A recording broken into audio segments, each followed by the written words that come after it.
And then we got to get started on Annie's day because we have at-home exercises we're supposed to be doing, and stretches and braces and all sorts of stuff, and we'll show you what that all looks like.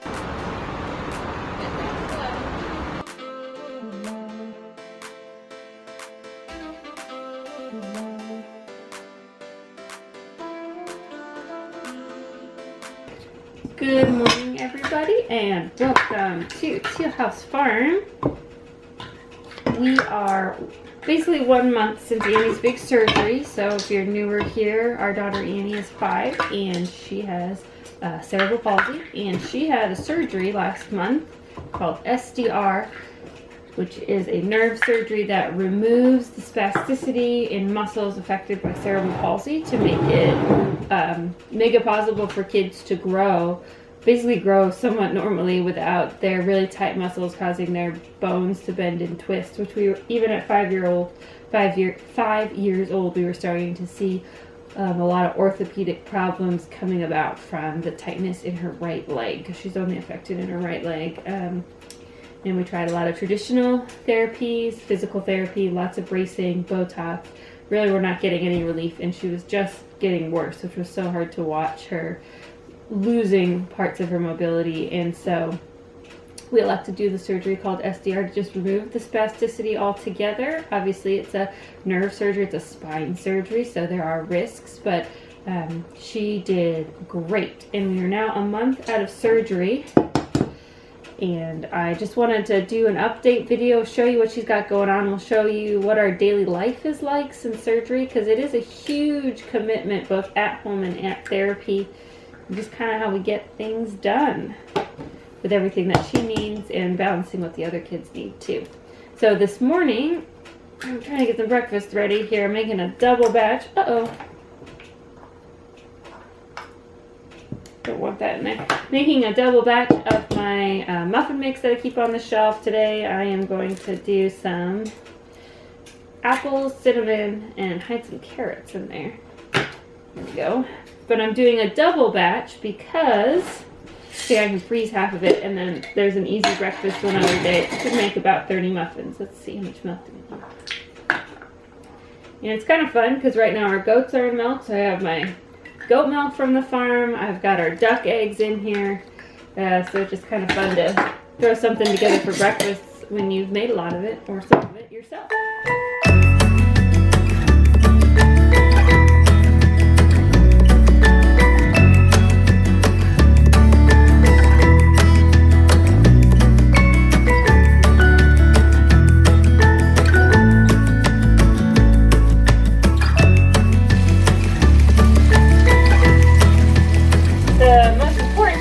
I feel like I've learned through this whole process is how important it is to be really well planned for each day to make sure things are still getting done, because she has therapy every day.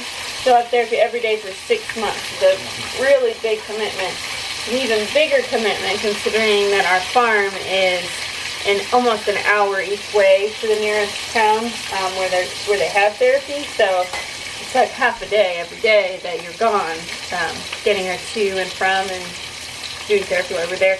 So in order to make sure that everything on the farm is still getting done, everything in the house is still getting done, the kids' school is still getting done, everything is to be super well planned and to get up first and to get started. So as far as meals go, that's probably the easy part. I found this really neat, it's like magnetic, sticks to my fridge, weekly meal planner, and it has a grocery list, and they tear off separately, which is great because sometimes you got to go grocery shopping twice in 1 week, and sometimes you don't need to go till the next week, and so the lists are separate. But I can keep my meals planned, and so I try to do as much of my cooking before breakfast as possible. Do a lot of crock pot meals and stuff, so that I'm cooking now while I'm home, and then lunch and dinner are kind of ready on their own. And especially with dinner, because we tend to be coming home right about dinner time, I just want to be able to throw it on the table and not have to do a lot of cooking. So for today, I'm finishing up breakfast. The muffins are cooking, we're making some bacon, and I have some fruit on the table. Then lunch, I have sourdough bread that I finished up this morning that's rising. And I'm going to make some potato corn chowder for soup. So pulled those out of the pantry, and then I'm going to add some frozen broccoli to that for extra vegetables. And then for dinner, we're going to pull open a couple cans of this barbecue pulled pork. I'll link the video below of how I make this, but I keep lots of cans in my pantry. It's delicious, and I'm just going to pop open these jars before we leave for therapy this afternoon and put them in the crock pot. And they'll cook while, they'll warm up. They're already fully cooked. They'll warm up while I'm gone. And then I'll also do a crock pot. I have a mini crock pot I'll do with green beans. That'll cook also while we're gone. And then the only thing that we have to do when I get home is make a box of quick macaroni and cheese, and then we have dinner. I can hear the girls, they're just waking up upstairs, so we're gonna get everything on the table, eat our breakfast. We have so we're filming this around Easter time, so we have a little Easter devotional thing that we do every morning. Woo, that's hot. We'll kind of do that during breakfast, and then we gotta get started on Annie's day, because we have at-home exercise we're supposed to be doing, and stretches, and braces, and all sorts of stuff, and we'll show you what that all looks like. Good morning.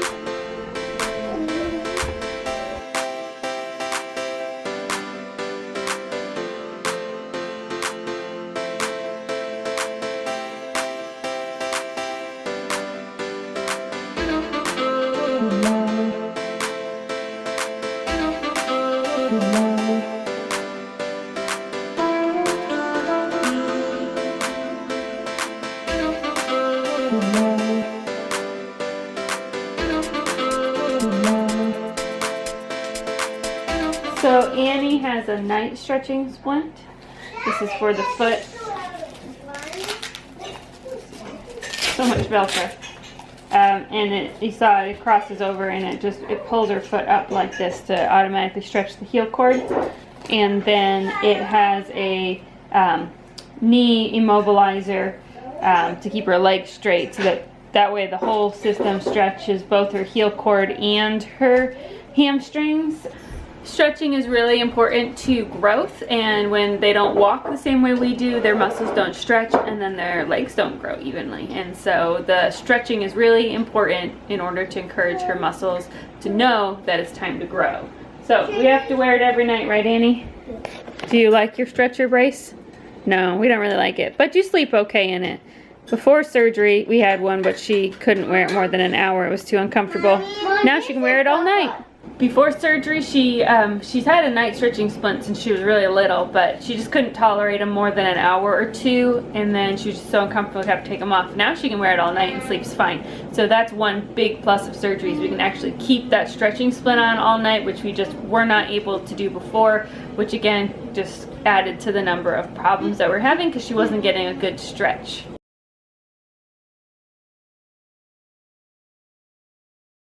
We have Mikey here. What are you doing? Making toys. Okay, making toys. Hey, don't be spilling them beads over. Mommy. Yep. Mommy. And Ivy is sewing. She's learning how to cross stitch. Can I see your project? Okay. So she's got a couple rows done. She's making a cupcake, so that's the frosting. And Annie, bum-ba-da-dum-bum-bum, took a bath because we were really stinky. And now what are we gonna do? Ivy needs to take one. Ivy will take a bath later. We're gonna do our stretches. It's cold. Mm-hmm. So Annie still wears braces on her legs. We'll put them on after she does her stretches. But she needs super high socks so that the braces don't rub up against her legs. And they make special socks you can buy, or wear kids' soccer socks. But then you're paying like $10 to $15 for a pair of socks. Everything is just more expensive. There's so many things you don't think of. Don't take that off. I'm not taking it off. Put a sock on. There's so many things you don't think of where the dollars just add up with when you're dealing with Don't take it off. special consideration. So these are actually my socks that she's wearing, and it gets them high enough without having to spend $1 million on socks. And they've also, you can see, I'm not gonna take it off. They've been using some KT tape to help encourage her ankle to roll out now. There's no spasticity I'm not taking it off. She doesn't like having it taken off. It's very sticky, so it hurts. Don't take that off. Her ankle spasticity is all gone, but she's walked so long with her ankle forcibly rolled in that we're hoping the tape will help kind of encourage it to stay out more. Help relearn that gait pattern. So, socks are on. And we have our stretches book, which is like a Bible of stretches. We're supposed to do these twice a day, every day. What usually ends up happening, she does them all at therapy in the afternoons, and in the mornings we do half of it at home. Doing the whole book would take a solid 30 to 40 minutes at home with all the other kids and interruptions. So her therapists have highlighted ones that they want us to focus on at home, and every few weeks we change which ones we're focusing on at home. But that way we're not trying to do 30 stretches at home and doing them at therapy. We focus on the ones that Annie needs the most work on, and it makes it a little bit more manageable for us with so many other kids at home that need our attention every day.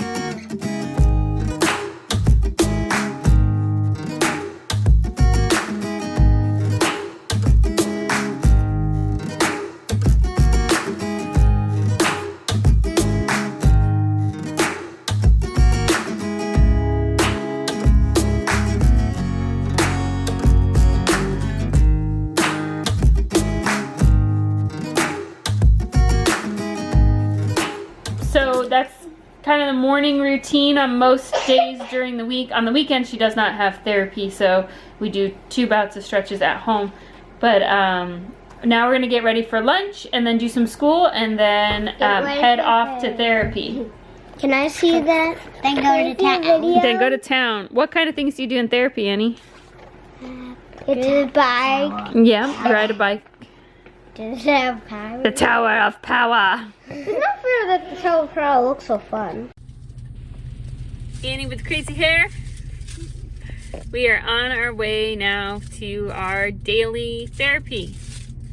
You ready? She's upset because I got her a snack, but it's not a snack that she likes apparently, so sorry. I tried. They were cookies. I figured all cookies are good. Okay, go for it. Big pushes. Good job.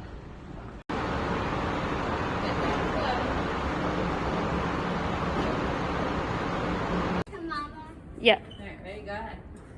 Or maybe Aggie. Look at you go.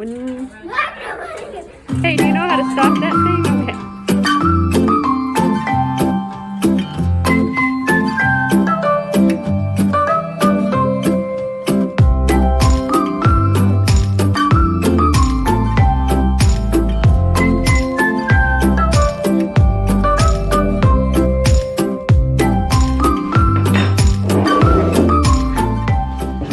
So it has been a month, as we said in the video, since Annie's surgery, and she's doing really well. She's back to what they call baseline, so she's achieved back all the skills that she lost immediately after surgery because she was stuck in a bed, and is now beginning to work on some new things. So how do you feel about it a month out? Because it was a hard decision to make. It was a pretty invasive procedure. Yeah, I told people it's hard because you wish she was older so you could ask her if she wants to go through these things or not. Because, you know, mommy and daddy are making these decisions for her. She's too young to make them for herself. So it's like you're forcing someone to get a surgery almost. And I wish we could be like, hey, this is the process. Is this something you want to go through? Like, these are kind of the end results. Anyway, it's a lot better for her to do it now when she's younger than to try and do it later. But I'd say even after the first day, before that ankle was turned so tight and those muscles were held so tense that, I mean, you would literally have to crane it over, you know, as much as you could to get that ankle to move. And the next day after the surgery, her ankle was just flopping around, which might not sound like a good thing, but it's a really good thing. Yeah, it is a good thing.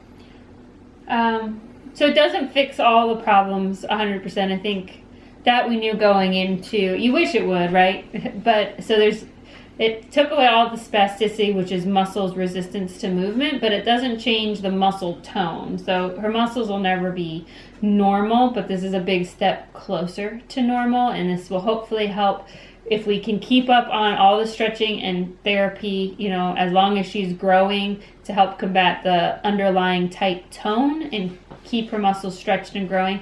It should prevent her from having to need multiple bone surgeries from the spasticity causing her bones to grow all crooked. That was a big key and why we're doing it right now, because they did their x-rays and they're like, hey, her bones are still straight, even though her leg is continuously pulled to the side, constantly, 24/7. Her bones are still straight, so that made it a really good option. And I guess she essentially has to learn how to walk all over again, because she knows how to walk, it's just the wrong way. So now she has to relearn how to walk the right way, keeping that leg straight. Right, and she's also now, it's a lot like having a baby leg, because she's never had to use the muscles correctly, because it's just been like walking on a peg leg. And so that's really what they're working on in therapy, with the leg presses and the stairs and the bike riding, trying to get her to develop the muscles in her legs that are normal, to get those to develop strength so that she can actually use her leg the way you're supposed to use a leg, and not just using it like a crutch or a wooden leg. It's funny too, since she's had the surgery and such. Before, she always kind of walked kind of on her toes, like she could never put her heel down because those muscles were so tight.